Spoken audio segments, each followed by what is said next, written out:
Good evening everyone. आज हम लोग क्वेश्चन बैंक 2024 के प्रथम पाली के लघु उत्तरीय प्रश्न शॉर्ट आंसर टाइप क्वेश्चन को बनाते हैं। तो देखिए पहला क्वेश्चन क्या है, क्या लिखा हुआ है। द्विघात समीकरण 9x² - 6x + 1 = 0 के विवेचक ज्ञात करें, फिर मूलों की प्रकृति बताएं। तो मूलों की प्रकृति देखिए, हम फॉर्मूला क्या पढ़े, d = b² - 4ac, मतलब d का वैल्यू d जब 0 से क्या हो, बड़ा हो, उसके दो भिन्न वास्तविक, मतलब उसका जो वैल्यू निकलेगा दो अलग अलग मूल निकलेंगे। ठीक है। दूसरा कंडीशन क्या है, जब d = 0 हो, मतलब d का वैल्यू 0 के क्या हो, बराबर हो, तो उसका दो बराबर मूल वास्तविक, मतलब दोनों मूल जो निकलेगा एक जैसा निकलेगा, मतलब x का जो भी वैल्यू आएगा वो एक जैसा आएगा। अगला क्या है, जब d 0 से क्या हो, छोटा हो, कोई वास्तविक मूल नहीं होगा, उसको सॉल्व नहीं करना। तो हम लोग क्वेश्चन देखते हैं। तो क्या लिखा हुआ, तो सॉल्व क्या लिखा हुआ, 9x² - 6x + 1 = 0। अब इसका द्विघात समीकरण का व्यापक रूप क्या होता है, ax² + bx + c = 0। अब यहां से क्या करेंगे, इसलिए a b c का वैल्यू निकालेंगे। a बराबर क्या हो जाएगा, 9 हो जाएगा, b बराबर क्या होगा, -6 हो जाएगा, और c बराबर क्या हो जाएगा, +1। ध्यान दीजिए, यहाँ a का x² गुणांक क्या है, 1 है, a है, यहाँ x² गुणांक क्या है, 9 है, इसलिए a का वैल्यू कितना हो गया, 9। यहाँ b x का गुणांक क्या है, b, यहाँ x का गुणांक क्या है, -6, इसलिए b का वैल्यू कितना हुआ, -6। और c अचर पद हुआ, कांस्टेंट टर्म, इसका वैल्यू कितना गया, 1। तो ये सब आप निकालने जानते होंगे पहले से। तो अब हम लोग क्या करेंगे, अब यहाँ से विवेचक ज्ञात कर लेते हैं, मतलब d बराबर, इसलिए d बराबर b² - 4ac। तो b का वैल्यू कितना है, -6, तो -6 का स्क्वायर कर देंगे, -4, a की जगह कितना देंगे, 9, और c की जगह कितना देंगे, 1। तो यहाँ 6 का स्क्वायर करेंगे, 6 कितना होगा, 36, अब माइनस में क्या हो जाएगा, प्लस। अब यहाँ देखिए 9 चौके 36, और c का वैल्यू कितना होगा, 1, यहाँ 1 पुट करना, 9 चौके 36, 36 गुना 1 करेंगे कितना होगा, 36 से होगा, और 36 में 36 घटाएंगे कितना होगा, 0। तो क्या हुआ, इसलिए b बराबर क्या हो गया, यहाँ पे 0। जब b का वैल्यू 0 आता तो दो बराबर वास्तविक मूल होते हैं, मतलब उसका जो x का वैल्यू आएगा वो सेम आएगा। देखते हैं, लिखेंगे, अतः दिए गए समीकरण के दोनों मूल वास्तविक हैं, इसलिए हम लोग क्या निकाले, x बराबर फॉर्मूला, x बराबर -b ± √b² - 4ac upon 2a formula आता। बस यहां से वैल्यू पुट करिए, एबीसी का वैल्यू निकालें आप, फटाफट लगा दीजिए।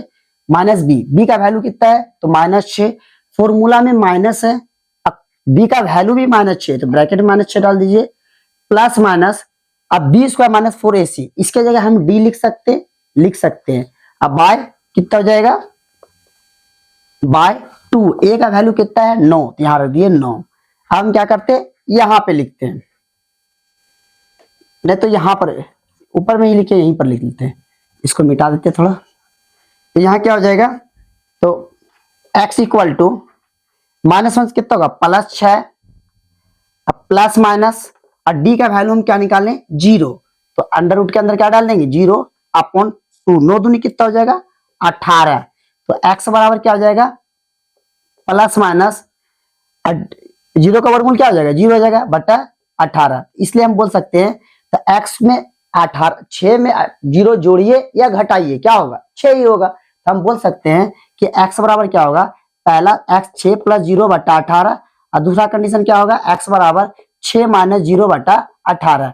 ये क्या हो गया, x बराबर क्या होगा, 6 बटा 18, और यहाँ पे भी x बराबर कितना होगा, 6 बटा 18। तो 6 का 6 छेतिया 18, यहाँ पर भी 6 का 6 छेतिया 18। तो यहाँ पर फिर यहाँ से लिख लिया, इसलिए x बराबर क्या आ गया, 1/3, और दूसरा वैल्यू भी x का कितना हो गया, 1/3। तो यहाँ से क्या पता चला हमको, जब d = 0 आएगा तो x का वैल्यू क्या आएगा, समान आएगा, मतलब क्या, दो बराबर वास्तविक मूल होंगे, दोनों मूल क्या होगा, एक जैसा होगा। अब हम लोग नेक्स्ट क्वेश्चन को बनाएंगे। हम क्वेश्चन नंबर 2 बनाएंगे। क्या लिखा हुआ, k के किन मानों के लिए द्विघात समीकरण k plus one into x square minus 2 into k minus one into x plus one equal 0 के मूल बराबर होंगे। क्वेश्चन में दिया गया कि दिए गए समीकरण में मूल वास्तविक एवं बराबर है। अभी हम जस्ट देखे थे जब d बराबर 0 होता था तो उसके मूल वास्तविक एवं समान होते थे। जब मूल वास्तविक समान है तो d विवेचक क्या उसका 0 है, तो k का वैल्यू क्या होगा वो आपको निकालना है। देखिए आसान क्वेश्चन, देखिए कैसे बनाते हैं हम लोग। सॉल्व लिखेंगे k इंटू के plus one into x square minus 2 into k minus one into x अब प्लस वन इक्वल टू 0। यहां से इसका द्विघात में व्यापक रूप क्या होता है, a x square plus b x अब प्लस सी इक्वल टू 0। इसलिए अब यहां से हम ए बी सी का वैल्यू निकाल लेंगे। तो ए बराबर क्या होगा के प्लस वन, ठीक है। बी बराबर क्या हो जाएगा तो minus 2 into k minus one, और सी बराबर अचर पद क्या हो गया यहाँ पे एक आ जाएगा। तब एक है तो ए यहाँ एक्स का गुणांक क्या था ए, यहाँ एक्स का गुणांक क्या के प्लस वन, तो ए का वैल्यू के प्लस वन हो गया। यहाँ एक्स का गुणांक क्या है बी, यहाँ एक्स का गुणांक क्या है minus 2 into k minus one, तो बी का वैल्यू क्या minus 2 into k minus one, अस्सी क्या हुआ अचर पद हो गया, तो सी का वैल्यू कितना आ गया एक आ गया। अब दिया गया कि दिए गए समीकरण का क्या दिया हुआ मूल क्या दिया हुआ है, कि दिए गए समीकरण का मूल क्या है वास्तविक एवं समान है। तो लिखेंगे अतः दी गई समीकरण के मूल वास्तविक एवं समान है इसलिए d बराबर क्या हो जाएगा विवेचक 0 आ जाएगा। अब हम लोग फॉर्मूला पढ़े हैं d बराबर बी स्क्वायर माइनस 4ac ये होता है। तो हम इसको सीधा करके इधर से लिख देते हैं। कैसे लिख सकते हैं हम लोग, हम इसको लिख सकते हैं B square minus 4ac equal D लिख सकते हैं, बस डी को उधर लिख दिए। अब देखिए बी का वैल्यू आपको पता है कितना है minus 2 into k minus one, तो थोड़ा देखिए थोड़ा सा डाटा हल्का सा लेंदी है कोई दिक्कत, लेकिन हम लोग बनाएंगे। देखते हैं बड़ी ब्रैकेट यूज कर लिए इंटू माइनस 2 के माइनस वन, अभी क्या है बी स्क्वायर, फॉर्मूला में क्या है बी स्क्वायर, तो बी का वैल्यू कितना minus 2 into k minus one, तो minus 2 into k minus one का होल स्क्वायर। यहां तक समझ में आ गया बी स्क्वायर जैसे कहते इसे माइनस 4, फॉर्मूला से 4 लगा दिए इंटू ए का वैल्यू कितना है के प्लस वन, तो यहां लगा दिया आप के प्लस वन इंटू सी का वैल्यू कितना आपके पास एक है, तो यहां लिखिए एक। अब ब्रैकेट बंद कर लिए इक्वल टू डी का वैल्यू आपको क्या लेना है 0, क्योंकि मूल वास्तविक एवं समान है। अब आराम से इसको सॉल्व कर लिया आसानी से, तो यहाँ पे क्या हो जाएगा स्क्वायर करिए तो माइनस 2 का स्क्वायर करेंगे कितना होगा तो प्लस 4 हो जाएगा, माइनस 2 इंटू माइनस 2 कितना हो जाएगा यहाँ पे माइनस 2 इंटू माइनस 2 क्या होगा माइनस में प्लस 2 दूनी 4 हो जाएगा, 4 लिख दिए। इसको लिख सकते हैं हम लोग के माइनस वन का होल स्क्वायर, कोई दिक्कत, देखिए इसका स्क्वायर कर दिए 2 दूनी 4 हो जाएगा के माइनस 1 का होल स्क्वायर माइनस ये 4 से गुना हो जाएगा, इसमें भी गुना होगा और बगल वाले में भी होगा, तो 4 इंटू के कितना होगा 4 के, ये माइनस ये प्लस प्लस माइनस माइनस और 4 गुना 1 कितना होगा 4 ही हो जाएगा। एक से इसको गुणा करेंगे क्या होगा वही चीज आ जाएगा, तो बराबर कितना हो जाएगा 0। फिर ध्यान से देखिए यहाँ क्या किया हम माइनस 2 का स्क्वायर क्या होगा माइनस माइनस प्लस 2 दूनी 4 ये माइनस 1 का होल स्क्वायर लिख दिया जैसे कहते इसे माइनस ये minus E plus plus minus कितना माइनस 4 गुना के 4 के हो गया माइनस प्लस माइनस 4 गुना 1 कितना होगा 4 हो गया। इसको 1 से गुणा करेंगे क्या होगा वही चीज आ जाएगा इक्वल क्या होगा 0। अब ध्यान दीजिए 4 जैसे का तैसे, अब देखिए ए माइनस बी का होल स्क्वायर बन रहा है, देखिए ध्यान से फॉर्मूला क्या होता है ए माइनस बी का whole square equal to A square minus 2ab plus B square होता है। यहाँ पे बस ए की जगह क्या मानेंगे हम लोग के, अभी की जगह क्या मानेंगे 1। अब इसको लगा दिए फॉर्मूला पे, तो यहाँ पे फॉर्मूला हो गया ए स्क्वायर मतलब के स्क्वायर माइनस फॉर्मूला से यहाँ पे 2 जैसे का तैसे एक जगह कितना देंगे के, अभी की जगह कितना देंगे 1, अब प्लस बी स्क्वायर मतलब कुछ 1 का स्क्वायर, इसको बंद कर दीजिए माइनस 4 के अब माइनस 4 ब्रैकेट बंद इक्वल टू 0। अब ध्यान दीजिए 4 जैसे का तैसे, के स्क्वायर माइनस 2 ए का 2 गुना के 2 के इंटू 1 2 के हो जाएगा, और प्लस 1 का स्क्वायर कितना हुआ 1 हो जाएगा, अब माइनस 4 के माइनस 4 इक्वल टू 0। अब इसको मिटा के थोड़ा इधर लिख लेते हैं, यहां पे लिख देते हैं।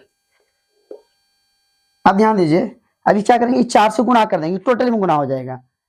यहां क्या हो जाएगा आपके पास 4 गुना के स्क्वायर 4 के स्क्वायर। अब देखिए 4 प्लस में माइनस प्लस माइनस माइनस 4 दूनी 8 के 8 के, ये प्लस ये भी प्लस प्लस प्लस प्लस 4 गुना 1 कितना हो जाएगा 4 हो जाएगा, प्लस 4 4 गुना 1 4। ये माइनस 4 जैसे का 23 से, फिर यहाँ माइनस 4 के जैसे का 23 से, और माइनस 4 जैसे का 23 से इक्वल टू 0। फिर ध्यान दीजिए ये 4 से गुना के 4 गुना के स्क्वायर 4 के square minus plus minus minus 4 दूनी 8 के जैसे थे, plus 4 plus 4 plus plus plus 4 गुना 1 कितना हो गया 4। अब यहाँ पे माइनस 4 पहले 4 के पहले था, माइनस 4 के पहले जैसे लिख दिया माइनस 4 जैसे का तैसे। अब ध्यान दीजिए ये माइनस में 4 ये प्लस में 4 कट के क्या हो गया 0 हो गया। यहाँ आपके पास क्या बचा 4 के स्क्वायर माइनस में 8 के, अब माइनस में 4 के, तो 8 और 4 कितना होता 12 के, तो माइनस 12 के इक्वल टू क्या हो गया 0। खत्म, सब कुछ हो गया। अब क्या करेंगे हम लोग, ध्यान दीजिए यहाँ पर 4 के स्क्वायर है, यहाँ पे कितना है 12 के। अच्छा बताइए हम 12 को लिख सकते हैं 4, इसको लिख सकते हैं इसे 3 चौके 12 3 गुना 4 इंटू के, ऐसे लिख सकते हैं। इसको यहाँ पे भी हम दिखा सकते हैं 3 गुना 4 के लिख सकते हैं हम लोग। अब ध्यान से देखिए कि 4 के यहाँ पर भी है ना, यहाँ के स्क्वायर मतलब के 2 बार लिखे, इसको भी हम ऐसे लिख सकते हैं 4 के इंटू के लिख सकते हैं। देखिए यहाँ भी 4 के है, यहाँ भी 4 के, जब एक ही चीज में एक समीकरण रहता है तो उसको हम क्या करते हैं कॉमन कर लेते हैं। तो हम क्या करेंगे यहाँ से 4 के कॉमन कर लेंगे, इससे 4 के कॉमन किए तो यहाँ बचा आपके पास कितना के स्क्वायर था, डबल के था, 1 के बचेगा, यस। यहाँ माइनस है तो आप भी दिए माइनस, 4 किससे बाहर निकलते बचे क्या यहाँ पे सिर्फ 3 बचेगा, अब बराबर क्या हो जाएगा 0। इसको हम मिटा दे रहे हैं, यहाँ तक समझ में आ गया। अब देखिए क्या लिखा हुआ, इसलिए हम इसको लिख सकते हैं 4 के इक्वल टू क्या होगा 0, और दूसरा कंडीशन दूसरा मूल आपको क्या मिलेगा के माइनस 3 इक्वल टू क्या होगा 0। इसलिए क्या होगा ये 4 गुना हो जाएगा क्या होगा भाग होगा, तो के बराबर क्या हो जाएगा 0/4, यहाँ के बराबर क्या हो जाएगा +3, यहाँ पे तो के बराबर क्या मिला आपको 4 में 0 में 4 से भाग देंगे क्या होगा 0 हो जाएगा। इसलिए के का वैल्यू आपको क्या आएगा 0 या 3, ये 0 और 3 दोनों आएगा, यही आपका क्या हो जाएगा आंसर हो जाएगा। मतलब कुछ आपको जब ये 0 पुट करेगा इसमें तो इसका वैल्यू क्या कर देगा 0 कर देगा, एक्स के का वैल्यू यहाँ पे 0 लगे तो इसका वैल्यू क्या कर देगा 0 कर देगा, और 3 भी लगाइए तो क्या हो जाएगा ये 0 हो जाएगा। अब हम लोग अगले क्वेश्चन को बनाएंगे। हम लोग क्वेश्चन नंबर 3 बनाते हैं। क्या लिखा हुआ क्वेश्चन देखते हैं क्या लिखा हुआ। यदि किसी एपी का तीसरा और 9वां पद क्रमशः, ये क्रमशः का मतलब क्या होता है कि ध्यान दीजिए कि पहले क्वेश्चन में क्या दिया तीसरा, ये तीसरा का डाटा है, फिर बाद में क्या दिया 9वां, ये 9वां का डाटा है, ठीक है। तीसरा 9वां पद क्रमशः 4 एवं -8 है, तो इस एपी का कौन सा पद शून्य होगा, मतलब कौन सा पद आपका 0 होगा वो आपको बताना है। आसान क्वेश्चन, पहले एक फॉर्मूला को देखते हैं हम लोग, ध्यान दीजिए। तो हम जानते हैं कि कोई पद निकालते हैं, फॉर्मूला क्या होता है एपी वाला, ए एन बराबर a plus n minus 1 into d. अब ध्यान दीजिए आपसे क्वेश्चन में बोला गया तीसरा पद, हम जो कैसे लिख सकते हैं, ध्यान दीजिए तीसरा पद मतलब एन के जगह क्या देना 3 देना, यस। ए जैसे का तैसे, एन के जगह क्या देना आपको 3 माइनस 1, और डी जैसे का तैसे, ए जैसे का तैसे प्लस 3 में घटाएंगे कितना बचेगा 2 2d। तो हम बोल सकते हैं कि ए 3 बराबर ए प्लस 2d लिख सकते हैं, हाँ लिख सकते हैं। हम यहाँ से क्या सीखे, हमसे जौन सा पद कहा जाए उसमें 1 डी घटा देते हैं। हम ए3 तीसरे पद को लिख सकते हैं ए प्लस 2d, 9वें पद को ए प्लस 8d लिख सकते हैं। तो यही आपको बेसिक, इसी से हम डायरेक्ट ये चीज लिखेंगे। देखते हम लोग कैसे लिखते हैं। सॉल्व, आपको क्वेश्चन में क्या दिया हुआ तीसरा पद मतलब ए3 बराबर आपको कितना दिया 4 दिया हुआ। अब ए3 को आप क्या लिख सकते हैं ए प्लस 2d इक्वल टू 4, इसको मान लेंगे हम समीकरण 1। यहां तक कोई दिक्कत किसी को नहीं होना चाहिए। अब नेक्स्ट क्वेश्चन आगे, एवं दूसरा कंडीशन में क्या दिया हुआ तीसरा पद 4 दिया हुआ, 9वां पद -8 है, तो 9वां पद यहां लिखिए एवं ए9 बराबर -8, और नौवां पद को क्या लिख सकते हैं हम लोग, a प्लस 8d बराबर -8, इसको मान लेंगे समीकरण 2। ध्यान दीजिए, जितना पद बोले उसमें एक डी क्या करेंगे, माइनस करके जोड़ देंगे प्रथम पद में, -8। अब क्या करेंगे हम लोग, हम यहाँ से क्या करेंगे, या तो डी का वैल्यू निकाल लेंगे या तो ए का वैल्यू निकाल लेते हैं। तो यहाँ देखिए मेरा कटने वाला क्या है, एक कट जाएगा। हम समीकरण 2 में समीकरण 1 को घटा देंगे तो मेरा क्या हो जाएगा, डी, ए खत्म हो जाएगा प्रथम पद, डी निकल जाएगा यहाँ से।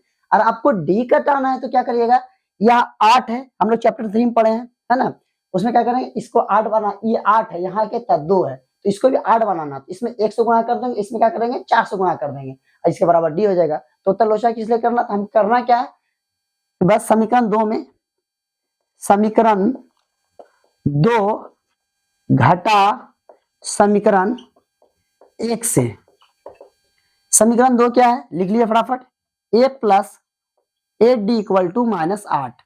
समीकरण 1 कितना है, a प्लस 2d इक्वल 4।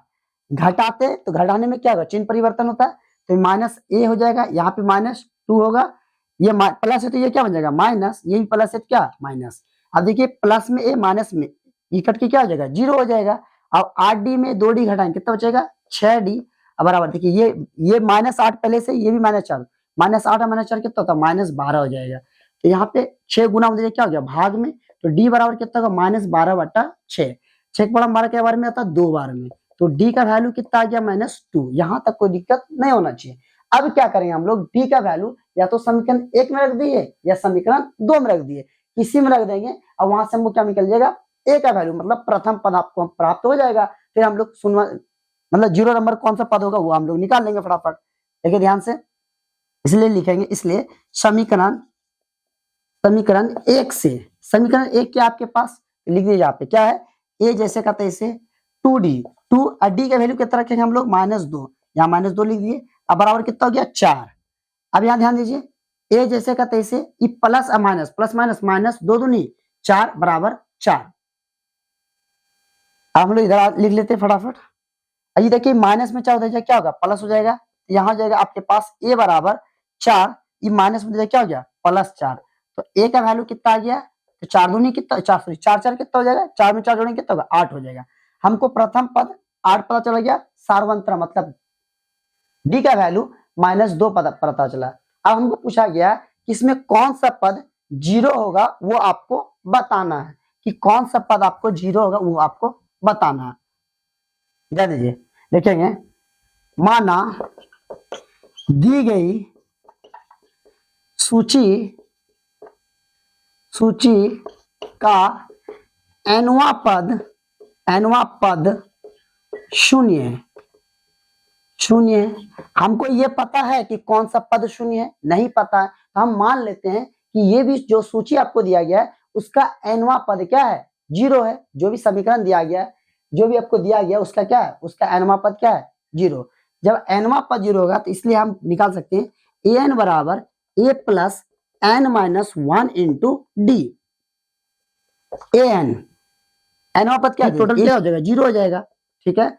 यहाँ क्या होगा, a एक जगह कितना लिख सकते हैं हम लोग, a का वैल्यू हम निकालें, क्या निकालें 8, यहाँ 8 जैसे कहते हैं n जैसे कहते हैं इसे -1, और d का वैल्यू आपको पता है कितना है, d का वैल्यू -2 निकालें, तो यहाँ क्या हो जाएगा -2। हम लिख सकते हैं 8 प्लस n-1 और गुना -2 इक्वल टू 0 लिख सकते हैं हम लोग। तो हम क्या करेंगे, हम लोग ये 8 प्लस हो जाएगा क्या होगा माइनस हो जाएगा, यहाँ n-1 गुना -2 इक्वल टू 0 -8 हो जाएगा, ठीक है। तो n-1 गुना -2 अब बराबर क्या होगा -8 होगा। अब देखिए 2 गुना में हो जाएगा क्या होगा भाग हो जाएगा, तो यहाँ हो जाएगा n-1 बराबर -8 बटे -2, माइनस से खत्म हो गया, 2 के बड़ा क्या बार में 4 बार में। तो यहाँ आपके पास आ गया कि n-1 बराबर कितना हो जाएगा 4 हो जाएगा। तो n बराबर माइनस में क्या होगा प्लस 4 + 1, तो n बराबर कितना हो जाएगा 4 1 5। हम बोल सकते हैं कि इसमें कौन सा पद लिखेंगे। अच्छा, अतः दी गई एपी का पांचवा पद 0 है। शून्य मतलब जीरो। आपसे पूछा गया कि इस दो यूपी दिया है उसमें कौन सा पद जीरो हो वो बताना। तो 5वां नंबर का पद क्या होगा? जीरो। अभी सोच के देखिएगा, प्रथम पद निकाले ना, 8 निकाले, उसके बाद फिर डी जोड़िएगा, फिर अगला, फिर जोड़ते जाइए, जोड़ते जाइएगा, तो 5वां नंबर का जो भी पद होगा वो जीरो हो जाएगा। हम नेक्स्ट क्वेश्चन को बनाएंगे। हम लोग क्वेश्चन नंबर 4 बनाएंगे। क्या लिखा हुआ? यूक्लिड विभाजन एल्गोरिथम का प्रयोग कर 252 एवं 554 का एचसीएफ ज्ञात करना, मोसो ज्ञात करना है ना, मोसो निकालना। तो आसान क्वेश्चन है, कैसे बनाते हैं हम लोग सॉल्व। हम लोग चैप्टर 1 में पढ़े इस टाइप का क्वेश्चन को, देखेंगे 1 या 2 में पढ़े, ध्यान ना आ रहा। माना इसमें देखिए बड़ा नंबर क्या है, देखिए विभाजन एल्गोरिथम में फॉर्मूला क्या होता है, ए बराबर बी क्यू प्लस आर। ठीक है, तो ए क्या होगा, ए इसमें क्या हो जाता है, भाज्य। बी क्या होता है, भाजक। क्यू क्या होता है, क्वोशंट। क्यू क्या होता है, भागफल। और आर क्या हो गया, शेषफल, रिमाइंडर। ठीक है, तो हमको इसमें जो बड़ा नंबर उसको क्या मान लेंगे, हम ए मान लेंगे। छोटे वाले क्या मान लेंगे हम लोग, बी मान लेंगे। माना ए बराबर 594 एवं बी बराबर 252। अब विभाजन, यूक्लिड विभाजन प्रमेयिका या एल्गोरिथम प्रमेयिका से क्या जानते हैं हम लोग, ए बराबर बी क्यू प्लस आर। जहां पे क्या होना चाहिए, आर का वैल्यू क्या होना चाहिए आपको, जीरो होना चाहिए। अगर आर का वैल्यू जीरो नहीं है तो इसका इस आगे सॉल्व करते रहना। तो हम लोग, आपको मोसो आता होगा, हम लोग सीखे, ध्यान से देखिए। हम क्या करते हैं, छोटे वाले नंबर से इसमें क्या कहते हैं, भाग देते हैं 594। अब ध्यान दीजिए कैसे, कितना बार काटते हैं, 252 है, हमको 594 जाना। तो एक बार में तो छोटा पड़ेगा, 2 बार पढ़े देखते हैं। यहाँ 2 लिखेंगे, ये 2 से इसमें गुणा कर देंगे, 2 2 नहीं 4, 2 पंचे 10 के, 0 बचा कितना 1, और 2 तिया 2 दूनी 4, 4 1 5, 504 है। जिससे नजदीक है, 3 बार पढ़ेंगे तो इससे क्या हो जाएगा, ज्यादा 600 कुछ हो जाएगा। तो यहाँ पे 4 में 4 गया 0, 9 में 0 घटाएंगे तब 9 ही हो जाएगा, और 5 क्या कैंसिल। अभी क्या करेंगे, जिसमें कि बड़ा वाला क्या हो जाएगा ए, ये क्या होगा बी, ये क्या हो जाएगा क्यू, और नीचे वाला क्या हो जाएगा आर हो जाएगा। इसको सजा लीजिए इसे फटाफट, देखेंगे यहाँ क्या हो गया, एक जगह कितना हो जाएगा 594। आपको बोला इसी का यूज करने के लिए 594। बी की जगह कितना हो गया 252 गुना, और क्यू की जगह कितना हो गया 2, और आर की जगह कितना हो गया 90। अब जहां लिखेंगे, जहां R is not equal to 0, अभी आर का वैल्यू 0 आया नहीं आया, जब तक 0 ना आए इसको तब तक हम सॉल्व करते रहेंगे। अब क्या करेंगे, अब ये 90 जब यहाँ शेषफल बच गया तो ये 90, 252 कहाँ जाएगा, यहाँ आ जाएगा। अब 252 से 90 से भाग देंगे हम, यहाँ पे 3 बार पढ़ेंगे 9 27 270 होगा। देखिए सोचते हैं, यहाँ से देखिए 90 3 बार पढ़ेंगे तब 0 9 27 270, देखिए 252 है। इससे साफ साफ पता चला कि आपको कितना बार पढ़ाना, 2 बार भाग करना है इसमें, है ना। तो 2 यहाँ लिखेंगे, और 2 गुना 0 क्या होगा 0, और 2 नंबर कितना होगा 18, 180, और 2 में 0 घटा कितना होगा 2 बचेगा, अब 15 मार गया कितना बचेगा 7, यहाँ कितना बचा 2, 1 बचा, 1 में गया खत्म हो गया कैंसिल। तो हम क्या हो जाए यहाँ पे, अब इसको सजाइए। अब क्या हो गया, अब यहाँ पे ये हो गया ए, ये हो गया बी, ये हो गया क्यू, ये हो गया नीचे वाला आर। तो एक जगह क्या होगा, जस्ट ये वाला पद यहाँ आ जाएगा 252 इक्वल टू, अब देखिएगा जो आपका शेष फल था वो क्या हो गया बी हो जाएगा 90 गुना कितने क्या हो जाएगा 2, अब प्लस आर कितना है 72। अभी भी आर का वैल्यू 0 के बराबर नहीं आया। समझ में आ रहा है आपको, ध्यान से आप चैप्टर में इसको पढ़ के आए, आसान है। अब देखिए यहाँ 72 लिखा हुआ, तो ये 72 यहाँ रहेगा, और 90 उठ के कहाँ जाएगा, यहाँ आ जाएगा। तो 72 वाले में 2 बार पढ़ेंगे ज्यादा हो जाएगा, एक ही बार पढ़ेंगे क्या होगा 72 का 72, 10 में 0 में 2 घटेगा ना, करी करेगा, 10 में 2 गया 8, यहाँ कितना बचेगा 9 था तो करी दे दिया, कितना बचा इसके पास 8, 8 में 7 गया 1। तो अब क्या हो गया 90 आपका क्या हो गया, ए का वैल्यू हो गया 90, और बी क्या हो गया आपका 72 अगुना क्या बार में कटा 1 बार में, और शेषफल कितना बचा आपके पास 18। अभी भी आर का वैल्यू 0 के बराबर नहीं है। अब क्या करेंगे, यहाँ जगह थोड़ा सा इधर लिखा है, 18 से किस में भाग देना आपको 72 में, 18 चौके 72, ये कैंसिल आउट हो गया। तो ये क्या हो गया, अब ए का वैल्यू क्या हो गया आपका 72, यहाँ जगह जस्ट ये वाला, और बी का वैल्यू कितना हो गया 18 और गुना बी क्यू का वैल्यू कितना हो गया 4, अब प्लस शेषफल क्या हो गया यहाँ पे 0 0 हो गया, यहाँ 0। अब आर का वैल्यू क्या हो गया 0, इसलिए ये वाला पार्ट जो होता है ये लास्ट टर्म यही क्या होगा आपका एचसीएफ, मतलब लास्ट ये वाला भाजक जो है वही आपका क्या हो जाएगा एचसीएफ होगा। इसलिए बोल सकते हैं हम लोग कि 252 कॉमा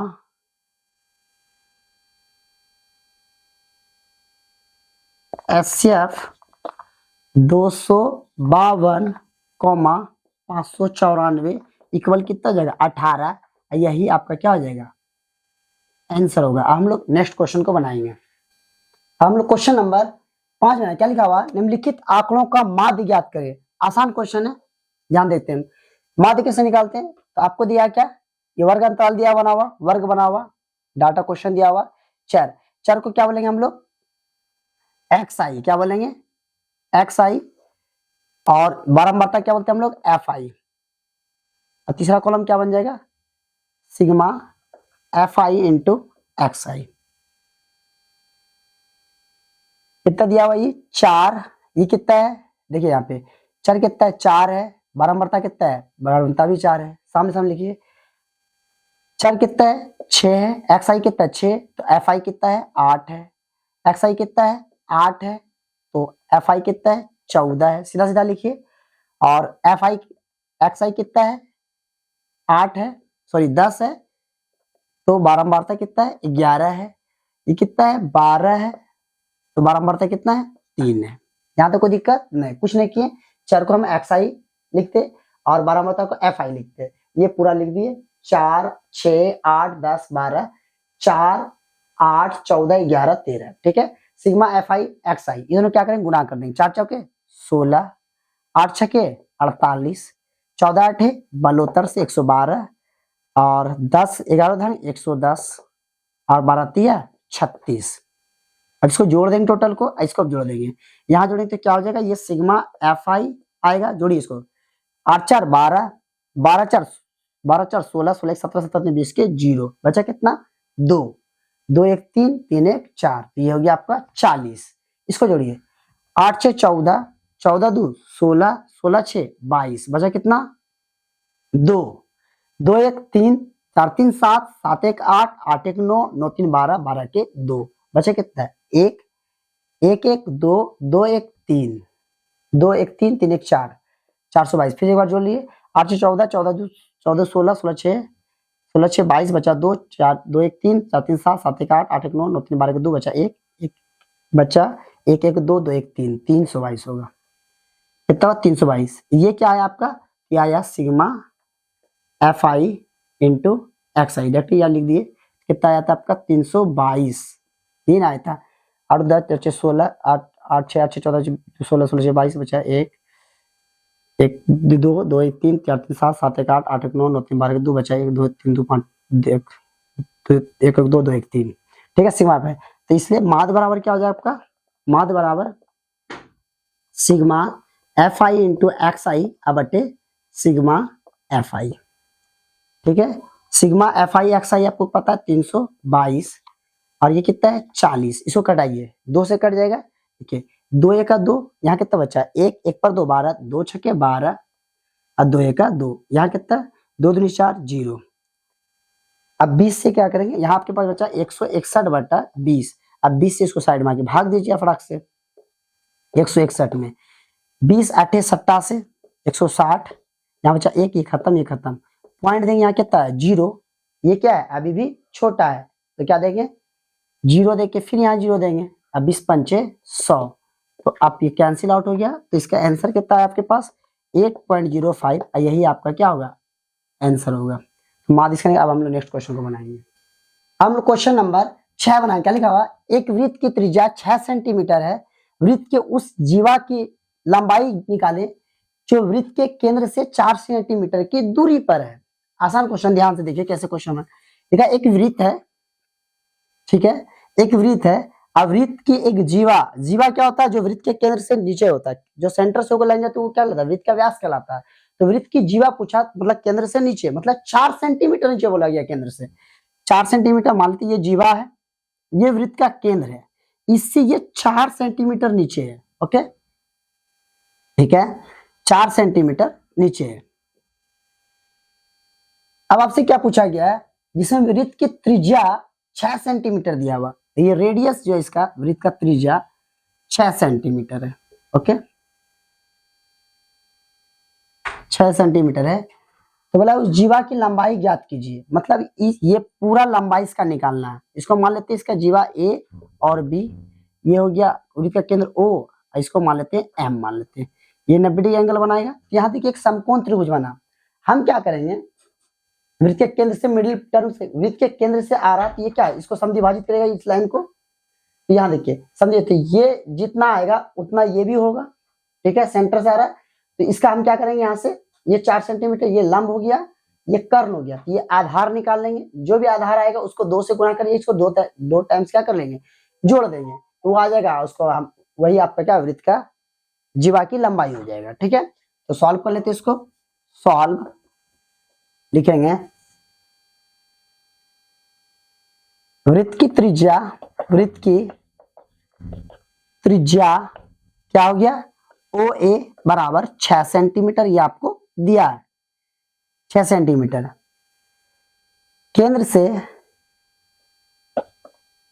केंद्र से जीवा की लंबाई ओ एम बराबर 4 सेंटीमीटर। इसलिए अब एक समकोण त्रिभुज ओ ए एम में, समकोण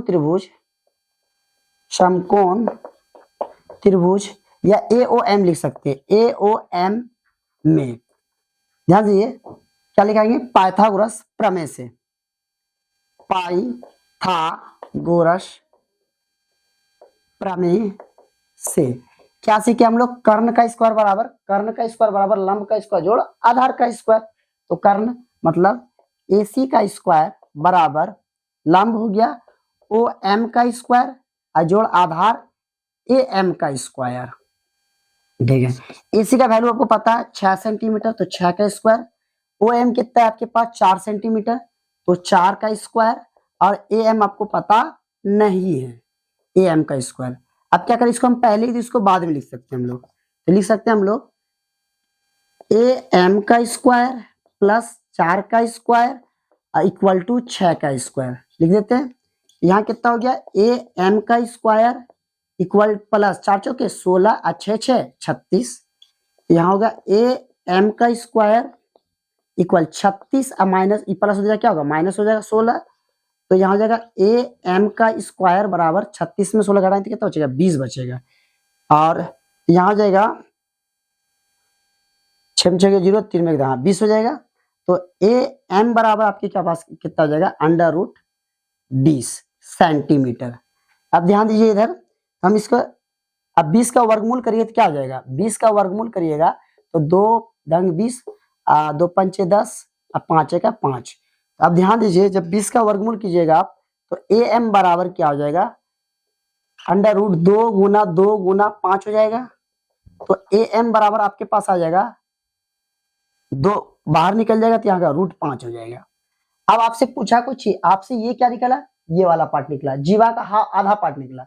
हमको जीवा पूरा कंप्लीट जीवा कितना है, तो जीवा है आपके पास AB, तो AB बराबर लिख सकते हैं हम लोग, या 2 से गुणा कर दीजिए इसको, AM प्लस BM,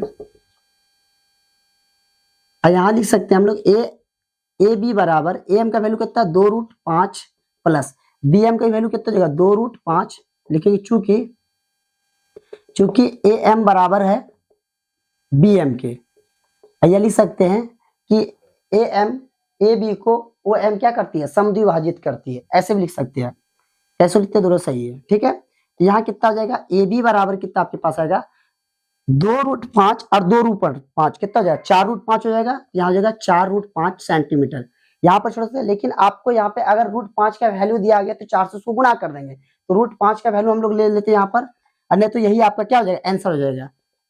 तो 4 गुना √5 का वैल्यू ले लेंगे हम लोग 2.236, इसको गुणा कर दीजिए फटाफट, तो ए बी बराबर हो जाएगा आपके पास 4 छके 24 के 4, 4 तिया 12 दू 14 के 4, बचा कितना 1, 4 दूनी 8 1 9 और 2 दूनी 4 दूनी 8। अब पॉइंट या 3 अंक के बाद यहाँ भी लगा दिया 3 अंक के बाद, फिर ध्यान दीजिए 4 से गुना करिएगा, 4 छक्के 24 बचा 2, 4 तिया 12 दू 14, बचा कितना 1, 4 दूनी 8 1 9, बचा कितना कुछ नहीं 4 दूनी 8। तो ये हो गया ए बी बराबर इतना सेंटीमीटर। आपके क्वेश्चन बैंक में डेसिमल √5 का वैल्यू लिया लेके गुना किया गया, इसका आंसर दिया था तो हम √5 पे लेके ये वैल्यू आपका आंसर आ गया। ठीक है, और आप यहाँ पे भी छोड़ सकते हैं, लेकिन √5 का वैल्यू आपको क्वेश्चन में दिया रहा है तो आप लगा दीजिए, यही पे आपका क्या हो जाएगा आंसर होगा। अब हम अगले क्वेश्चन को बनाएंगे। हम लोग क्वेश्चन नंबर 7 बनाएंगे। क्या लिखा हुआ, एक 15 मीटर लंबी सीढ़ी दीवार के साथ 60 डिग्री का कोण बनाती है। दीवार के उस बिंदु की ऊंचाई ज्ञात करें जहां सीढ़ी दीवार को स्पर्श करती है। ये क्वेश्चन क्या बोला गया है कि आपको सीढ़ी का लंबाई दिया है, सीढ़ी कितना लंबा है। अब जैसे हम मान लो दीवार में सीढ़ी ऐसे लगाते हैं तो वहां पे दीवार के साथ जो एंगल जो कोण जो बनाता है वो 60 डिग्री का, तो बताना वो दीवार कितना लंबा है वो आपको बताना है। तो आसान है, ये नहीं पूछा गया कि दीवार और सीढ़ी के बीच की दूरी क्या होगा। अब देखते हैं हम क्वेश्चन कैसे बनाते हैं, ध्यान से देखिए। सॉल्व, ध्यान दीजिए क्या लिखा हुआ है, ये दीवार है, ठीक है, दीवार के साथ सीढ़ी लगाता है, ठीक है, और ये क्या हो गया, ये जमीन हो गया इसका। ठीक, आपसे क्वेश्चन क्या बोला गया, दीवार सीढ़ी की लंबाई 15 मीटर है, ठीक है, वो दीवार के साथ झुक के, दीवार ये वाला लाइन ये वाला हुआ, इसके साथ ये 60 डिग्री का कोण बनाती है।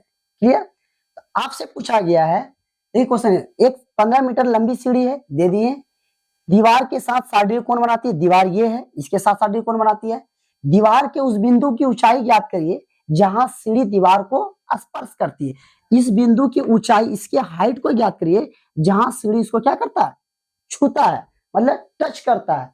आपसे क्वेश्चन इसमें घुमा भी सकता था, इसमें ये पूछ सकता था कि सीढ़ी का पाद बिंदु और दीवार के बीच की दूरी ज्ञात कीजिए, तब आप नीचे वाला लेते हैं, ठीक है, लेकिन आपसे बोला दीवार को जो टच करता सीढ़ी, दीवार की हाइट निकालने बोला गया, तो इसको मान लेते इसका हाइट, हम इसका नाम लिख दीजिए ए बी सी, यहां तो कोई डाउट नहीं है।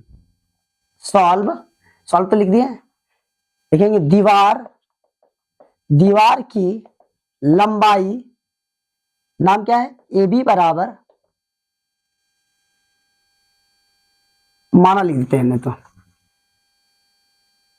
माना दीवार की लंबाई ए बी बराबर h मीटर मान लेते हैं, सीढ़ी की लंबाई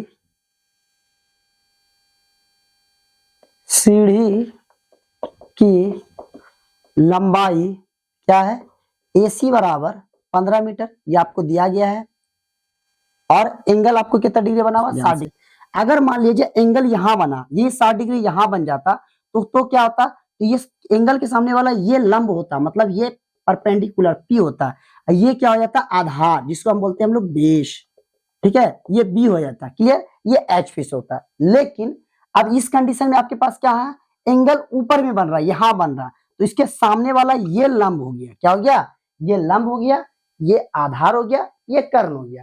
तो आपके पास एंगल कहां बना हुआ, तो एंगल बना हुआ यहाँ पे, तो इसके सामने वाली भुजा BC ये लंब है, ये कर्ण है, तो ये क्या हो गया आधार, क्योंकि एंगल ऊपर में बना हुआ, तो ये भुजा क्या हो गया, लंब हो गया। क्लियर, अब ध्यान दीजिए, सॉरी ये भुजा क्या हो गया, इसके लिए आधार, ये वाला भुजा लंब हो गया।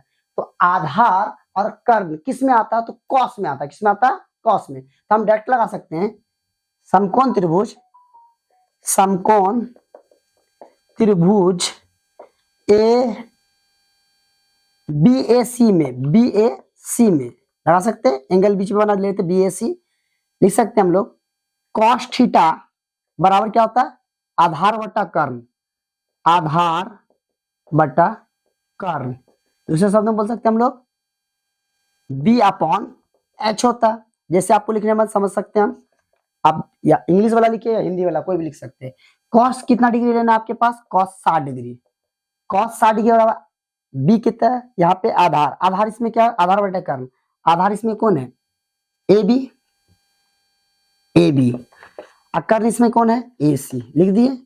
cos 60 का वैल्यू कितना होता है, तो sin 30 का वैल्यू कितना होता है, 1/2, तो तो cos 60 का वैल्यू क्या होगा, ये भी 1/2, तो साइन कॉस एक दूसरे से क्या हो जाएगा, साइन 60 कॉस 30 के बराबर होता है, ठीक है। तो cos 60 कितना हो जाएगा, 1/2 इसका वैल्यू, आपको याद रहना चाहिए ये चीज। ए बी का वैल्यू आपको पता है, ए बी को हम क्या माने, एच माने, ठीक है। ए सी का वैल्यू कितना आपके पास 15 मीटर है, लगा दीजिए, क्रॉस मल्टीप्लाई करिए तो एच गुना 2 क्या होगा, 2 इंटू एच हो जाएगा बराबर 15, तो एच बराबर कितना होगा 15/2, 2 पर हम 15 के तौर में, तो 2 सत्ते 14, देखिए साइड में भाग दीजिए यहाँ पे 15 में, 2 सत्ते 14, बचा कितना 1, कट गया। अब 2 पर हम 1 आएगा नहीं, दशमलव देंगे तो यहाँ क्या आएगा 0, और 2 पंचे 10, ये कैंसिल, तो एच बराबर आपके पास कितना हुआ 7.5, तो एच बराबर आ गया 7.5, तो दीवार की लंबाई कितना हो जाएगा, तो 7.5 सेंटीमीटर में क्या है मीटर, तो ये हो गया 7.5 मीटर, और यही आपका क्या हो जाएगा आंसर होगा। अब हम लोग नेक्स्ट क्वेश्चन को बनाएंगे। हम क्वेश्चन नंबर 8 बनाएंगे। क्या लिखा हुआ, एक घड़ी की मिनट की सुई की लंबाई 15 सेंटीमीटर है, 20 मिनट में इसके द्वारा तय किया गया क्षेत्रफल ज्ञात करना। इस टाइप क्वेश्चन बहुत बार आता है, यहाँ पे 20 मिनट 5 मिनट कर देगा, 10 मिनट कर देगा, 25 मिनट कर देगा, उससे कोई फर्क नहीं पड़ता। सीखते हम लोग कैसे बनाते हैं इस क्वेश्चन को। घड़ी के साथ एक वृत्ताकार होता है, यस, उस पर कितना बचेगा, यहाँ 12 बजेगा, यहाँ 6 बजेगा, यहाँ 9 बजेगा, यहाँ पर 3 बजेगा, ठीक है। आपसे बोला गया है कि घड़ी की सुई की लंबाई कितना है 15 सेंटीमीटर है, ठीक है। अब 20 मिनट में इसके द्वारा तय किए गए क्षेत्रफल क्या होगा, ये केंद्र हो गया। अब यहां ध्यान दीजिए, यहाँ पे 5 मिनट होगा, यहाँ पर 10 मिनट, ये 15 मिनट, यहाँ पे 20 मिनट, मतलब घड़ी की सुई पहले यहाँ पे था, ठीक है, यहां से घूमते घूमते घूमते घूमते घूमते घूमते कहां पे आ जाएगा, यहाँ पे आएगा, जहां पे ये 20 मिनट हो जाएगा, यहाँ पे आ जाएगा, तो ये सुई, यही सुई घूर के यहाँ पे है। देखिए ध्यान से देखिए, पहले घड़ी की सुई मान ली यहाँ पे था, ये घूमते घूमते 20 में, यहाँ 5 मिनट, फिर 10 मिनट, फिर यहाँ पे 15 मिनट, फिर यहाँ पे क्या हुआ 20 मिनट। आपसे बोला गया है कि घड़ी की सुई की लंबाई आपको दिया 15 सेंटीमीटर, तो ये भी 15 सेंटीमीटर है, यही सुई खिसकते यहाँ से खिसकते यहाँ तक आया, तो बोला ये एरिया का क्षेत्रफल क्या होगा वो आपको निकालना है। तो कोई जरूरी नहीं कि आप यहीं पर से, आप यहाँ पर से भी, यहाँ पर से काउंट करते 5, 10, 15, 20, यहाँ पर से भी ले सकते, कहीं से भी ले सकते हैं। तो मान लिया जाए, तो आप बोला ये क्षेत्र का, इसका आपको क्षेत्रफल निकालना है, यही इसी एरिया का। तो हमको ये पहले पता चलना चाहिए कि घड़ी 1 मिनट में कितनी डिग्री का कोण बनाता है, तब पता चलेगा। तो अब देखिए यहाँ से ये एक त्रिज्यखंड दिख रहा है, मतलब वृत्त का टूटा हुआ एक टुकड़ा है, त्रिज्या निकला हुआ, यहाँ से एक त्रिज्या निकला हुआ, इसको मिटा दी, एक त्रिज्या दिखता है, तो त्रिज्यखंड का क्षेत्रफल लगा देंगे, आपका आंसर आ जाएगा। तो पहले हमको ये पता चलना चाहिए। अब बताइए कि घड़ी की सुई, ध्यान दीजिएगा, मान लीजिए ये घड़ी वाली सुई यहां से चलना शुरू किया, और घुरते घुरते घुरते घुरते घुरते घुरते घुरते घुरते पूरा यहाँ आ गया, तो मिनट वाली सुई 60 मिनट में एक चक्कर पूरा लगा दे, मतलब 1 घंटा में वह पूरा चक्कर लगाएगा। तो कहने का मतलब कि मिनट वाली सुई 60 मिनट में एक चक्कर लगाए तो एंगल कितना डिग्री बनाएगा, 360 डिग्री बनाएगा। सिंपल देखिए, अगर मान लिया जाए यहां पर से कोई चीज चलना घूरना यहां पर से शुरू किया, और घूर के पूरा फिर यहीं पे आ गया, तो ये एंगल कितना डिग्री बनाएगा, वो 60 डिग्री, 360 डिग्री का एंगल बनाएगा। कितना मिनट में, 60 मिनट में, मतलब 1 घंटा में मिनट वाली सुई कितना डिग्री एंगल बनाएगा, 360 डिग्री का। तो हमको ये पता पहले करना है कि 1 मिनट में वह कितना डिग्री का कोण बनाएगा। तो सॉल्व, 60 मिनट पे चर्चा किया गया क्वेश्चन में, इसलिए हम मिनट पे ही बात करते हैं। 60 मिनट में मिनट वाली सुई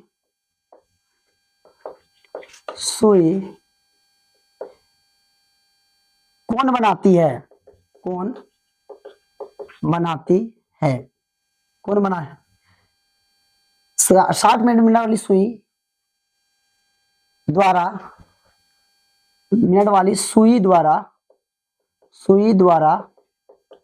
बना कोण कितना डिग्री हो जाएगा, 360 डिग्री। 60 मिनट में मिनट वाली सुई द्वारा बना कोण कितना डिग्री होगा, 360 डिग्री। इसलिए हम निकालेंगे 1 मिनट में, इसलिए 1 मिनट में मिनट वाली सुई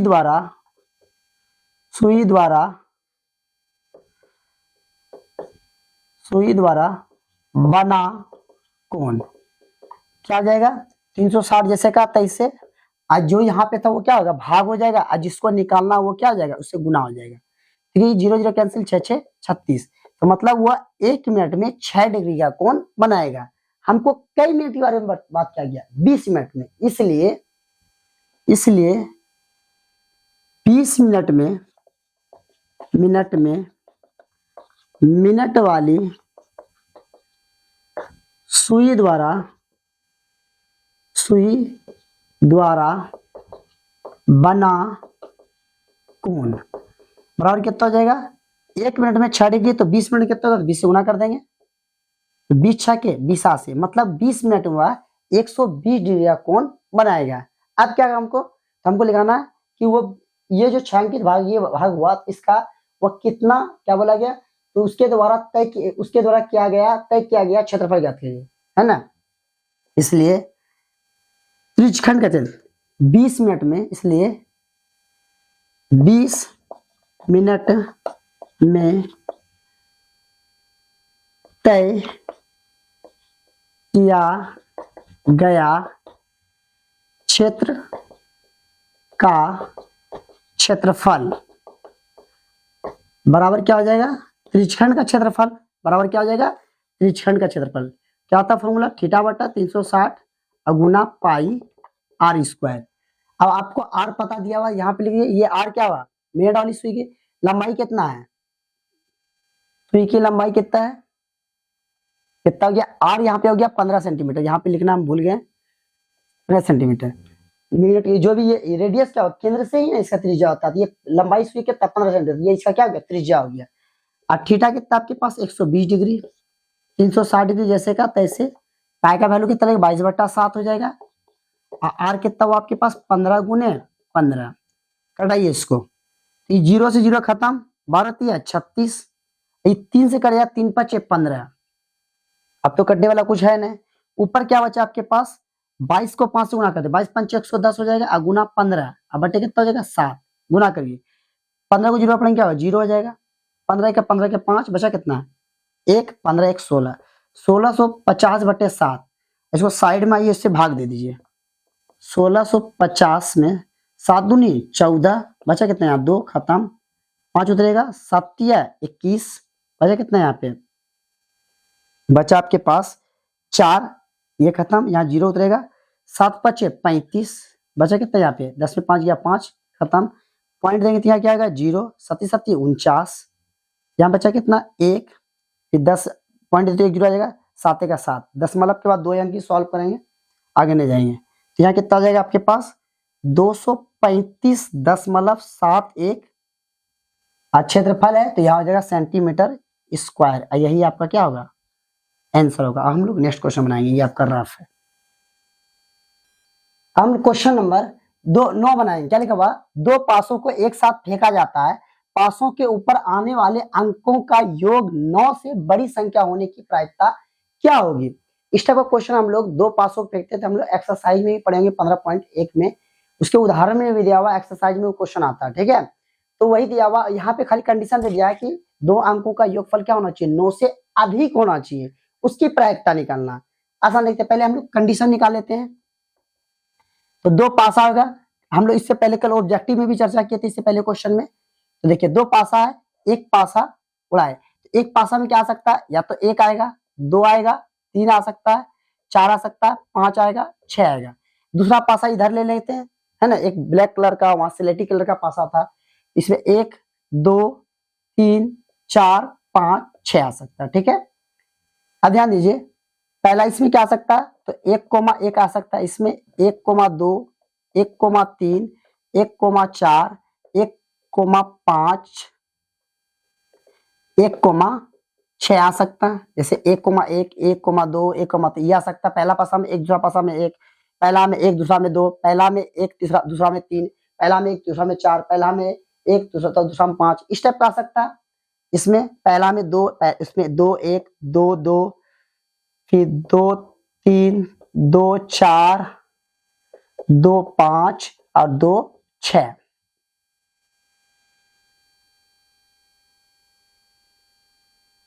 हटा हटा के लिख सकते हैं।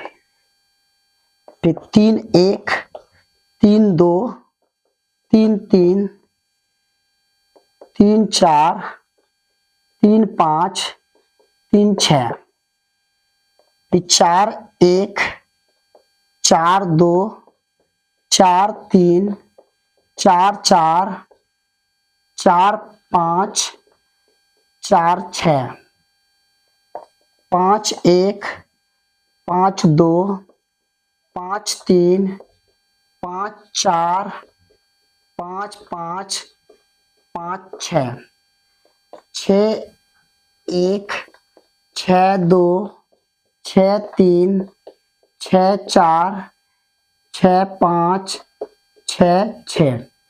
तो आपके पास क्या बोला, तो ये इतना कंडीशन आ सकता है। आपसे क्वेश्चन क्या बोला कि उसके प्रायिकता निकालना जो इसमें दो अंकों का योग, मतलब दोनों पासों का योगफल 9 से क्या होना चाहिए, अधिक। अब ध्यान दीजिए 9 से अधिक, तो टोटल कुल परिणाम कितना, संभावित घटना कितना हो सकता है, यहाँ टोटल 6 12 18 24 6 5 30, इसलिए कुल संभावित परिणाम बराबर कितना हो जाएगा, 36। कितना हो जाएगा, 36। अब आपसे क्या पूछा कि 9 से जोड़ने पर 9 से अधिक होना चाहिए, तो 9 से अधिक कहाँ कहाँ हो सकता है। अब ध्यान दीजिए, इधर से पूरा 6 2 8 हो गया, 3 1 4 3 2 5 3 3 6 4 3 7 5 3 8 6 3 9 नहीं होगा, 4 5 4 2 6 4 3 7 4 4 8 5 4 9 6 4 10, एक ये वाला हुआ, ठीक है, और 5 5 10, 6 5 11, और 6 4 10, 6 5 11, और 6 6 12, और कहीं पे तो इधर तो ना 6 3 9 6 2 8 6 1 6 5 1 6 5 4 9, इधर ना, ऊपर तो छोटा है सब। आपसे क्या बोला, तो लिखेंगे कुल परिणाम जिनके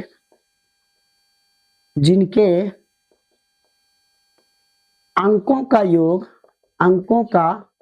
योग 9 से अधिक है,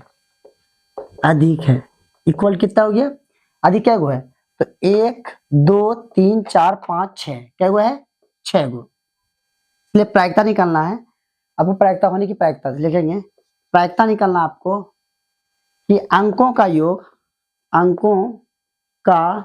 योग 9 से बड़ी होने की प्रायिकता, ठीक है। तो टोटल परिणाम टोटल कितना दिखाएगा, 36 नीचे, क्या हुआ है वैसा घटना, 6 गो, 6 का 6 6 6 36, आपका आंसर कितना आ गया, 1/6। अब हम लोग नेक्स्ट क्वेश्चन को बनाएंगे। हम लोग क्वेश्चन नंबर 10 बनाएंगे। क्या लिखा हुआ, के किस मान के लिए समीकरण kx + y = 1 और k + 1 × x + 2y = 3 का कोई हल नहीं है। देखिए कंडीशन, ये सब हम लोग पढ़ चुके हैं, चैप्टर में आप पढ़े होंगे। a1/a2 बराबर नहीं है b1/b2, ऐसा होता है तो इसका केवल क्या होता है, केवल एक हल होता है, केवल एक हल, जिसको बोलते हैं अद्वितीय हल बोलते हैं, यूनिक सॉल्यूशन। a1/a2 बराबर b1/b2 बराबर c1/c2, इसका होता है अपरिमित रूप से अनेक हल, अपरिमित रूप से अनेक हल। और तीसरा कंडीशन होता है a1/a2 बराबर b1/b2 और नॉट इक्वल टू c1/c2, इसका होता है कोई हल नहीं। यही कंडीशन आपको दिया गया कि दिए गए समीकरण युग्म का कोई हल नहीं है, तब बताना के का कौन सा ऐसा वैल्यू जो जिसपे इसका कोई हल नहीं दिखाता। तो देखते हैं, ये आपका फॉर्मेट आपको याद रखना, ध्यान रखना थोड़ा सा कैसे बनाते हैं हम लोग, और आप सॉल्व करते हैं हम लोग। क्या लिखा हुआ, kx + y बराबर 1, और दूसरा क्या है, एवं यहाँ हुआ k + 1 × x + 2y = 3। एक चीज ध्यान रखना आपको, इसको मानेंगे समीकरण 1, इसको मान लेंगे समीकरण 2। याद रखना है कि बराबर के बाद नंबर है, यहाँ भी बराबर के बाद, और बराबर के बाद 0 हो, यहाँ तो समीकरण में बराबर के बाद 0 करना है। तो आपको इस चीज का ध्यान रखना कि बराबर के बाद इधर संख्या तो इधर भी संख्या होना चाहिए। अब हम इसको सॉल्व करेंगे, ठीक है। अब हम पहले समीकरण से A1 B1 C1 और दूसरे समीकरण से A2 B2 C2 का वैल्यू निकालेंगे। फॉर्मूला इसके जानते होंगे, A1x प्लस B1y अब प्लस C1 इक्वल टू क्या होता है 0। ये क्या हो जाएगा A2x प्लस B2y अब प्लस C2 इक्वल टू क्या होगा 0 हो जाएगा। यहाँ पे 0 ना, तो यहाँ पे हम इसको बैठा के लिख सकते हैं हम लोग, और बैठा के उधर कर दिए C2 उधर कर दिए बराबर C1 इस सेट कर दिए। अन्य तो क्या कर दिए समीकरण को थोड़ा सा चेंजिंग कर सकते हैं आप, तो क्या कर सकते हैं थोड़ा सा इसको इधर लेके आ जाइए, तो क्या होगा kx प्लस वाई प्लस में क्या होगा -1 इक्वल टू क्या होगा 0। इसको मानेंगे समीकरण 1, यहाँ एक ने मानिए एवं लिख दिए खाली। इसको लिख सकते हैं हम लोग एवं, थोड़ा सा नीचे लिख सकते हैं हम लोग कि k प्लस 1 इंटू एक्स, इसको थोड़ा सा इधर कर देते हैं k प्लस 1 इंटू एक्स अब प्लस 2y इधर लिखा है क्या होगा -3 इक्वल टू 0। इसको मानेंगे समीकरण 2, यहाँ पे दोनों मानते हैं। अब क्या होगा आपको फॉर्मूला व्यापक रूप लगाने में आसान हो जाएगा, इसलिए A1x प्लस B1y अब प्लस C1 इक्वल टू 0। यहां से क्या निकालेंगे A2x प्लस B2y अब प्लस C2 इक्वल टू क्या होगा 0। अब पहले समीकरण से हम A1 B1 C1 और दूसरे समीकरण से A2 B2 C2 का वैल्यू निकालेंगे। यहाँ इसलिए A1 बराबर यहाँ से बोलिए कि x गुना क्या A1 है, यहाँ x गुना क्या k, A1 बराबर क्या हो गया k। B1 बराबर बोलिए तो B1 बराबर क्या, यहाँ y का कुछ वैल्यू नहीं तो क्या होगा 1 होगा, और C1 बराबर क्या होगा -1। इधर से निकालिए A2 एवं लिख दिए यहाँ पे, A2 बराबर क्या हो जाएगा यहाँ पे तो k प्लस 1 B2 कितना हो जाएगा आपके पास 2 और C2 का वैल्यू कितना हो जाएगा आपके पास -3। अब क्या करेंगे हम लोग, आपसे कंडीशन डायरेक्ट बोल दिया गया कि दिए गए समीकरण युग्म का कोई हल नहीं है, तो लिखेंगे अतः दी गई समीकरण युग्म का कोई हल नहीं है। जब कोई हल, इसलिए ये तीसरा वाला फॉर्मेट आ जाएगा A1 बटे A2 बराबर B1 बटे B2 और नॉट इक्वल टू है C1 बटे C2। ये कंडीशन को फॉलो करते हैं। अब बताइए A1 का वैल्यू कितना है, यहाँ पे पुट करिए फटाफट k, इसे बैठाते थे फटाफट। A2 का वैल्यू कितना है आपके पास, यहाँ पे k प्लस 1 लिख दीजिए, k प्लस 1 बराबर B1 का वैल्यू कितना आपके पास 1, B2 का वैल्यू कितना है 2, अब बराबर नहीं है C1 का वैल्यू कितना आपके पास -1 और C2 का वैल्यू कितना -3। ठीक है, ये माइनस में खत्म कट गया। अब ध्यान दीजिए तो आपके पास फाइनल कितना आया आपके पास k बटे k प्लस 1 बराबर 1/2 और नॉट इक्वल टू 1/3। अब देखिए ध्यान से, ये तो बराबर है ही नहीं, इससे लेना देना कुछ है नहीं, तो ये दोनों बराबर है, तो हम मेरे पास इसलिए हम लिख सकते हैं कि k बटे k जोड़ 1 इक्वल 1/2 लिख सकते हैं, क्योंकि ये बराबर नहीं, तो ये दोनों बराबर लेके हम k का वैल्यू निकाल लेंगे। क्रॉस मल्टीप्लाई करिए, क्रॉस मल्टीप्लाई करेंगे क्या करेंगे, इसको 1 से गुना कर सकते हैं हम लोग, या इसको कर लिए 2 के बराबर k जोड़ 1 कर सकते हैं। ठीक है, या 2 के प्लस में किधर क्या होगा माइनस हो जाएगा, 2 के माइनस के बराबर 1, तो 2 के में 1 के घटाएंगे तब जाएगा k, और k बराबर क्या हो जाएगा 1, तो k का वैल्यू 1 रखेंगे तो इस समीकरण युग्म का कोई हल नहीं होगा। अब हम लोग नेक्स्ट क्वेश्चन बनाते हैं। हम लोग क्वेश्चन नंबर 11 बनाएंगे। क्या लिखा हुआ 4 tan square 45 degree plus cos square 30 degree minus sin square 60 degree का मान ज्ञात करें।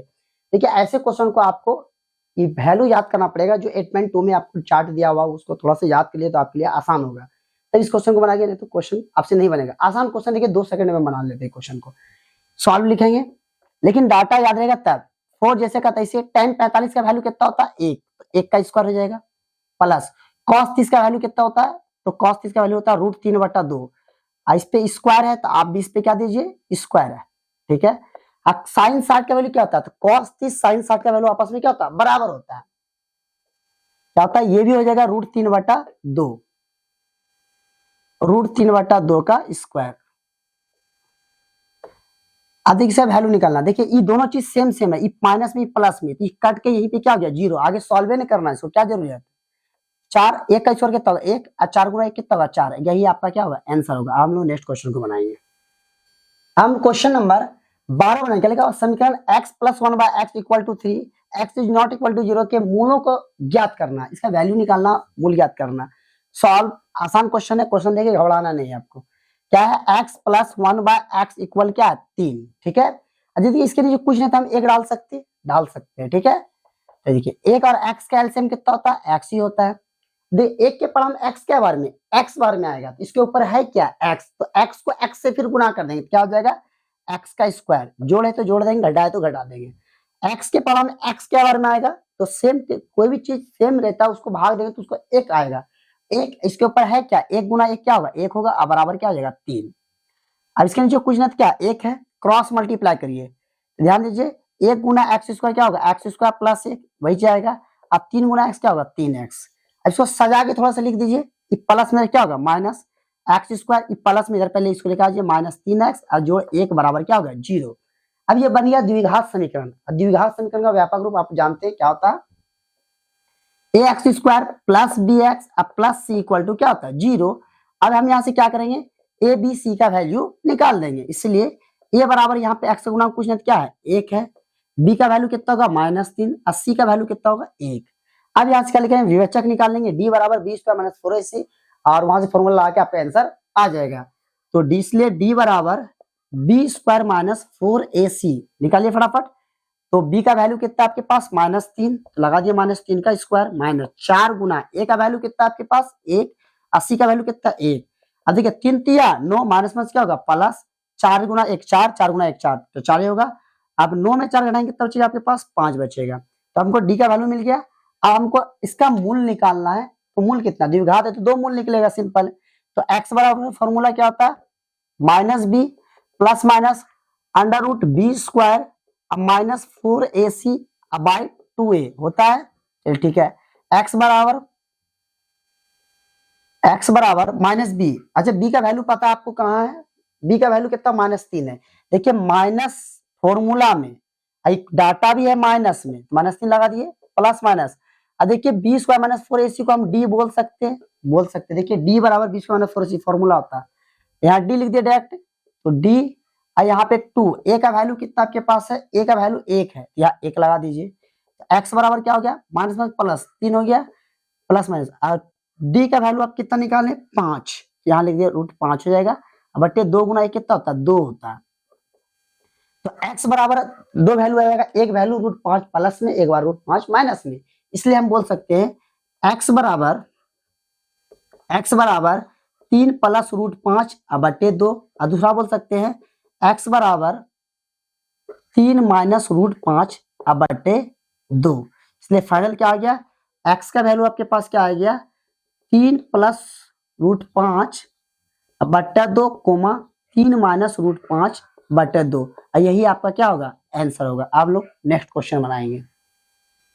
हम लोग क्वेश्चन नंबर 13 बनाएंगे। क्या लिखा हुआ सॉल्व पहले लिख लेते हैं। लिखा हुआ एक घनाभ की लंबाई चौड़ाई एवं ऊंचाई क्रमशः, फिर वही बात है क्रमशः, पहले लंबाई दिया तो पहले लंबाई डाटा, फिर चौड़ाई डाटा, फिर ऊंचाई के डाटा, तथा 14 तथा 6.5 है। तो घनाभ का पार्श्वीय पृष्ठ क्षेत्रफल लेटरल सरफेस एरिया आपका क्या होगा। आपके क्वेश्चन बैंक में निकाला हुआ संपूर्ण पृष्ठ क्षेत्रफल, लेकिन क्वेश्चन में क्या है पार्श्वीय पृष्ठ क्षेत्रफल। तो ये पार्श्वीय पृष्ठ क्षेत्रफल हम लोग निकालते कैसे देखते हैं, इसका फॉर्मूला आपको याद रहना चाहिए। तो सॉल्व घनाभ की लंबाई मतलब L बराबर आपके पास कितना है 26 मीटर, पहला डाटा होगा। घनाभ की चौड़ाई B बराबर आपके पास कितना है तो 14 मीटर, और घनाभ की ऊंचाई H बराबर आपके पास कितना है 6.5 मीटर। घनाभ का पार्श्व पृष्ठ क्षेत्रफल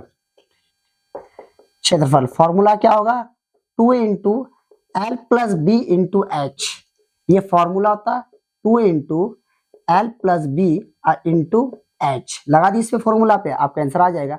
2 जैसे कैसे, एल कितना है 26 लिख दीजिए, बी कितना है आपके पास 14, एच कितना है 6.5। यहां तक कोई दिक्कत किसी को नहीं होना चाहिए।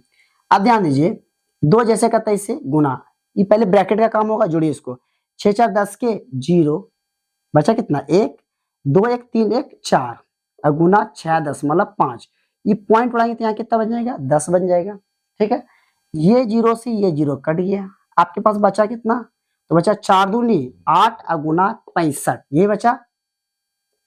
तो 8 पंचे 40 के 0 बचा कितना 4, 8 छके 48 और 4 कितना था 52, और यहाँ क्या है सेंटीमीटर है, तो ये मीटर स्क्वायर हो जाएगा क्षेत्रफल में। फिर से एक बार देख लेते, 2 जैसे कैसे 26 एल प्लस बी 4 4 10 के 0, 2 1 3 1 4 गुना एच कितना 6.5 पॉइंट उड़ा यहाँ 10 हुआ, 0 कैंसिल हो गया, 4 दूनी 8 हो गया, 65 जैसे थे 8 45 के 0 बचा 4, 8 6 48 4 52, तो 65 मीटर स्क्वायर। अब हम लोग नेक्स्ट क्वेश्चन को बनाएंगे। हम लोग क्वेश्चन नंबर 14 बनाए, चलेगा। किसी बेलन के वक्र पृष्ठ का क्षेत्रफल तथा आयतन क्रमशः इतना 264 मीटर स्क्वायर तथा 396 मीटर क्यूब है, तो बेलन की त्रिज्या तथा बेलन का ऊंचाई ज्ञात कीजिए। आसान क्वेश्चन, देखिए ध्यान से, एक बेलन दिया हुआ, ठीक है, हम मान लेते बेलन की ऊंचाई क्या है h मान लेते हैं, अब बेलन का त्रिज्या क्या मान लेते हैं हम लोग r मान लेते हैं। ठीक है, आपसे बोला गया है कि देखिए ध्यान से, क्रमशः मतलब पृष्ठ क्षेत्रफल क्या दिया 264 मीटर स्क्वायर और आयतन कितना दिया 396 मीटर क्यूब। आसान क्वेश्चन है, तो आपसे बेलन की त्रिज्या और ऊंचाई क्या है। आसान क्वेश्चन, देखिए ध्यान कैसे बनाते हैं हम लोग।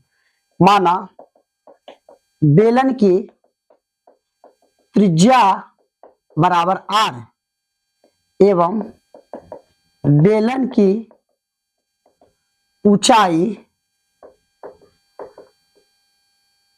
बराबर h मान लेते हैं। अब क्या दिया, सबसे पहले बेलन का वक्र पृष्ठ क्षेत्रफल, इसलिए बेलन का वक्र पृष्ठ क्षेत्रफल कितना दिया है क्वेश्चन में 264 मीटर स्क्वायर। तो वक्र पृष्ठ क्षेत्रफल फॉर्मूला क्या होता है 2 पाई आर एच, क्या होता है 2 पाई आर एच बराबर 264 मीटर स्क्वायर। इसको मान लेंगे हम समीकरण 1, कोई दिक्कत यहां तक नहीं। एवं बेलन का आयतन बराबर क्या कितना दिया हुआ 396 मीटर क्यूब। अब बेलन का आयतन फॉर्मूला क्या था पाई आर स्क्वायर एच बराबर 396 मीटर क्यूब। इसको मानेंगे समीकरण 2। अब समीकरण 2 में समीकरण 1 से भाग दे देंगे, लिखेंगे समीकरण 2 भागा समीकरण 1 से। एलएचएस वाले पार्ट को एलएचएस की तरफ से, आरएचएस वाले पार्ट को आरएचएस के पार्ट में। ये ज्यादा है पाई आर स्क्वायर 2 में, पाई आर स्क्वायर एच में भाग देंगे हम 2 पाई आर एच से इक्वल 396 में भाग देंगे हम लोग 264 से।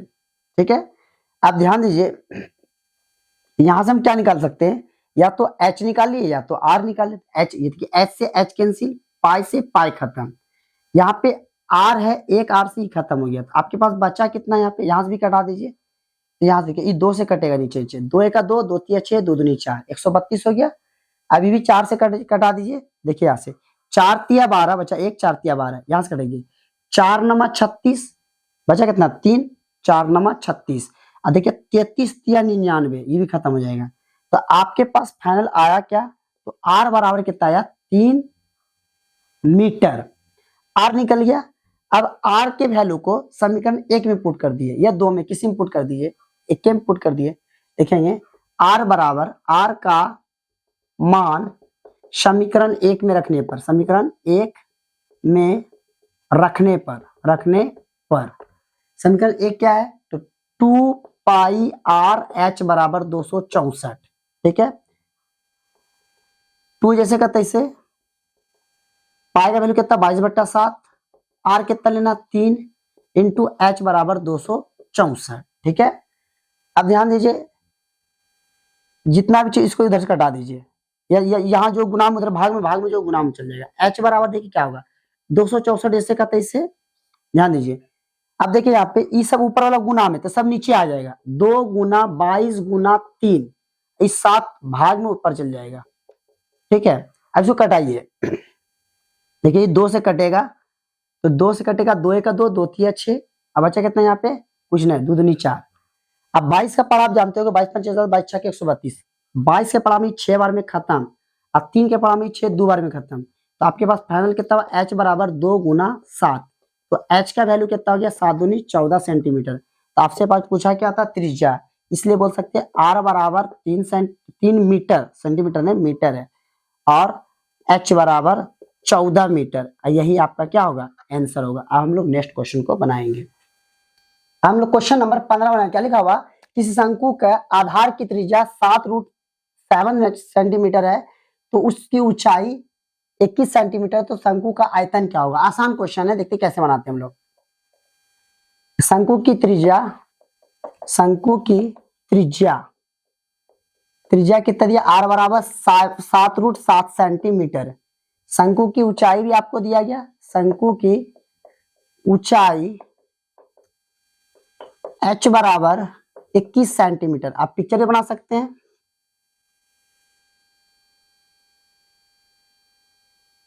ये शंकु का ऊंचाई हो गया, ये आपका त्रिज्या हो गया, त्रिज्या 7√7 सेंटीमीटर, ऊंचाई आपको दिया गया 21 सेंटीमीटर। ठीक है, तो इसका आपसे पूछा है शंकु का आयतन, इसलिए शंकु का आयतन, ये फॉर्मूला आपको याद होना चाहिए, 1/3 पाई आर स्क्वायर एच, ये फॉर्मूला होता है। अगर आप क्षेत्रमिति पढ़ रहे तो आपको उसका मेंसुरेशन चैप्टर का फॉर्मूला याद रहेगा, तभी आपसे क्वेश्चन बनेगा, तो नहीं क्वेश्चन नहीं बनेगा। क्या दिया हुआ, 1/3, पाई का वैल्यू 22/7, आर कितना आपके पास है 7√7 2 बार, और एच कितना आपके पास 21। अब यहां से कटाइए, तो यहाँ पे 7 दिया 21, 3 से 3 का खेल खत्म, तो बचा कितना, 7 या 21 खत्म, 3 से 3 खत्म, तो यहाँ बचा 22 गुना 7√7 गुना 7√7। अब देखिए 22 जैसे का तैसे, 7 49, इस 7 को 7 से गुना कर दिए, 7 49, और √7 गुना √7 कितना होगा, 7 हो जाएगा, इसको गुणा कर लीजिए फटाफट, 22 7 154, 55 36 7 154, हम 22 गुना 7 करके 154 लिखे, 49 लिख दिए। आप ध्यान दीजिए, मल्टीप्लाई कर लिए 154 गुना 49, 9 चौके 36 के 6 बचा 3, 9 45 48 बचा 4, 9 4 13 गुना 4 चौके 16, 4 5 20 1 21, 4 2 6, 6 6 8 14, 3 1 4, 14 के 4 बचा 3 1 4 1 5, 6 6 8 14 14 के 4 14 के 4 बचा कितना 1, 3 1 4 4 1 5 6 7, कितना आ गया आपके पास 7546, ये मीटर में कि सेंटीमीटर, तो ये हो गया सेंटीमीटर क्यूब, यही आपका क्या होगा आंसर। तो आपका क्वेश्चन नंबर 15, तो क्वेश्चन वीडियो बहुत लंबा हो जाता है, इसलिए आज का क्लास यहीं तक। हम लोग नेक्स्ट वीडियो में मिलेंगे, तो आपको बताना है कमेंट करके कैसा लगा क्लास, और अगला क्वेश्चन, आगे का क्वेश्चन हम नेक्स्ट वीडियो में बनाएंगे। तब तक के लिए धन्यवाद।